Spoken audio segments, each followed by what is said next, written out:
Saç kesmək niyə bu qədər önəmlidir və hansı aralıqlarla olunmalıdır? Bu haqqda maraqlıdırsa, videonu sona kimi izləyin və videonu bəyənərək səhifəmə dəstək olun. Saçın görünən hissəsi əslində ölü keratin hüceyrələrindən ibarətdir. Amma məsələ burdadır. Onu kəsməsən daha tez məhv olur.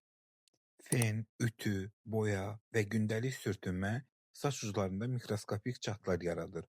Bu çatlar vaxtında kəsilmədikdə yuxarıya doğru açılır və saç uzanmış kimi görünsə də əslində qırılaraq yox olur.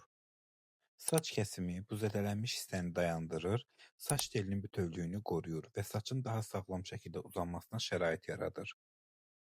Elm bunu açıq deyir. Sağlam saçlar 7-9 həftədən bir, rənglənmiş və zədələnmiş saçlar 6-8 həftədən bir, qısa modellər 4-6 həftədən bir kəsilməlidir. Nəticə çox asandır. Saç uzatmaq üçün vaxtında kəsməlisən. Saç kəsimi uzanmanı yox, qırılmanı dayandırır.